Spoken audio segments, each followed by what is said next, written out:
Hi. Now we are going to look at binary search tree. So we already looked at a particular binary tree, which was the heap, which we eventually represented it as arrays. And in this one, we are going to look at binary search tree. So what's a binary search tree? Once again, it has at most two elements. Every parent has at most two children.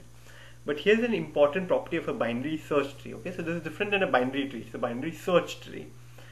The idea is, this is the property, that the parent is greater, the value of the parent is greater than all the value of the children in the left subtree and less than all the value of the children in the right subtree. So that's the property of a binary search tree. And you can see you can do interesting things here. You can do in-order walk. The moment you do an in-order walk, you can get in some particular sorting order and things like that, right? So you can do all sorts of interesting things with the binary search tree. Okay, so how in-order walk? Okay, so we know. Okay, so we have spoken about that. So sorting, given a binary search tree, it's sorted. So what that means is, if you just walk through the tree, you spit out the sorted elements in the array. Now search, okay, so that's obvious, whether you go left or right, or is it the key itself, the node itself. And if you can't find it, you return null. And there's an example you can look at, but not too interesting. Operations insert. So what would you do to insert? It adds an element to the tree so that you want to make sure that the property continues to hold. You insert x in the place of null and use a trailing pointer to keep track of where you came from, like inserting to a singly linked list. What does that mean? Let's look at this. Now let's say you're trying to insert C. Now you want to make sure, so you have to figure out, right, where should C go. So you come here, so B, okay, is B less than C or is it greater than C? It is less than C. So C should go in this side. Okay, now look at D. What about C now? Okay, now C should come to the left. So you put C here. Now so that's pretty much, right? Well, now what do you do after that? So the important point here is that, as you can see here, the heap was a complete binary tree. What it means is that given a level n of the given height h of the heap, all nodes at h-1 and above are completely full. That is not the case for a binary search tree. So this is important. So let's look at the running time for tree search or tree insert, right? The worst case is h is equal to order n, where tree is just a linear string, right? So it can actually happen that you have a very skewed tree of order n, and where in that case the search and insert can be order n. Okay, so let's kind of, what's the worst case scenario, and we'll see how to maintain order n log n. And in some shape or form, I just want to give this hint, it is very similar to quick sort. Okay, so just keep that at the back of the mind, because quick sort worst case is also n square. What that means is, if you already have a sorted array to begin with, correct? In that case, if you try to sort it, it is order n square. But then if it is for a random, it has been proven that for a random sequence, that's why you do a shuffle, it is order n log n. Now this is just insert and in order walk. Argue that this is n log n, an average case. Okay, so you get the idea. Remind you of anything, it is quick sort. That's what you should remind you. It's okay. Average case it's a form of quick sort. So I am not going to go about it, but just think think through it. That's what you are eventually. That's what you're basically doing. Okay, so it looks like it's already here. So 3. Okay, so this is the array. This is the array which you begin with. So you start with 3. Now you have 1. It goes to the left. Now you start with 8 and it goes to the right, and so on and so forth. What it means, the idea here is that if you shuffle these elements, you will get a reasonably balanced tree, and what that means is, think of this as these elements, right, that you are you're going to get a reasonably balanced tree. And then since the height of the tree is going to, what that means is all the inserts are going to be log of n, right? And you're going to do n insert, so it's going to be n log n, and then the in-order tree walk is just order n. So the total complexity of the sorting algorithm is order n log n. Okay, just to make sure that I explain that really well, why the quicksort and the binary search tree are very similar. Because as you can imagine here, in the binary search tree, all elements to the left are less than p and all elements to the right are greater than p. In the same way, when you find out a particular pivot or the number in quicksort, and after one iteration all elements to the left are less than p and all elements to the right are greater than p.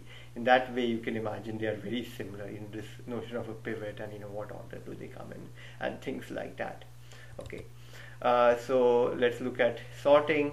So I think that's easy, we are not worried about that. Which is better, quicksort or binary sort? Why? It's quicksort because better constants. It sorts in place and it doesn't need to build any additional data structure. The array is already there and you have to do nothing else in between. So quicksort still wins. Okay. We spoke about that binary search tree can also implement a priority queue, insert, minimum, exact. We probably will not do that. We probably will use heap sort for it. But there is one important thing, and let's see, the delete. The delete operation is a little bit tricky, and I think let's take some time to, in the insert we understand, right? But the delete operation, let's make sure we understand what it needs to be done. Okay, so the three cases: x has no children, just delete x; x has one child, splice out x, and we'll take a look at it; and it has two children, you swap x with successor and perform case 1 or 2 to delete it. So this is where the notion of a successor is important. Okay, and what does that mean? So we can delete k, you can either have to delete k, h or b here, and you have to figure out what we have to do. Okay, so the successor, just let's make sure we understand the successor. Y will 2, will case 2 always go to, okay, let's not worry about that. Okay, predecessor. Okay, so this is not good. Let me find out a slide which actually explains the deletion, because that's actually important. Okay, so I found a particular page that talks about delete really well. So this is the idea. To delete a node is to delete a node x by replacing it with its successor. So just understand this concept of a successor and you will be good. So the successor is the node which is the smallest key in the right subtree. What it means is that, let's say this is the element, let's take a concrete example here. An element E, the successor of E is H. Okay, in this case H is H has only one child here, N. C means C with these two hanging nodes here means it's a leaf and it has no children. So the successor of E is the key on the right side, and that's what you're really worried about. We know that if it has no leaf, you can just delete it. If it has just one child, then you can just figure out, move that child to that place and delete that guy. But when it has two children, what you need to do is figure out its successor, and the successor is the minimum element in the right subtree. How do you find that out? Take one right and take left. Continue going on left as much as you can. In this case, you can just go 1. Okay. So you go here and you take H. Okay, so you found out H is the successor. So you know that you have to now replace E by H. That's the idea. And when you have to replace E by H, what it means is H needs to move here. And in that case, so why are you doing it? In this case, when you do this, you ensure that H is still greater than all elements on the left subtree and is less than all elements in the right subtree. That's why you want to do this. And why do you want to move H? And if you want to move H to the top, then you know that first you have to now cleanly delete H. What that means is you may have to do multiple, finding successors and things. You may have to now figure out, okay, move M here and things like that, right? So that's the basic idea. So you may have to do one more adjustment, so as to speak, before you eventually delete. So that's the idea. So what will you do? Save a link to the node deleted in T. Set x to point to its successor, that is this, and so delete minimum, we know that. Okay, so all this.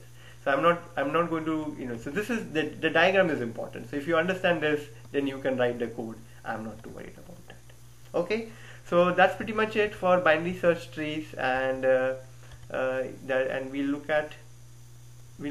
then look at red-black trees, because as you know here, so let's make sure we understand these differences. A binary tree is just a tree with with any parent at most having 2 children. A heap is a kind of a binary tree, which is a complete binary tree, such that the node at the top is greater than all its children. That's pretty much it, and that's the heap property. And what is the binary search tree? It means that a node on the top, the parent, is greater than all of its left children, but less than all of its right children. But it is not complete. What it means is you can get skewed kind of trees. What it means is just having a depth and things like that. So we are trying to figure out, can we do the best of both worlds, and we'll see how we can get that done in a red-black tree. Thanks. Bye.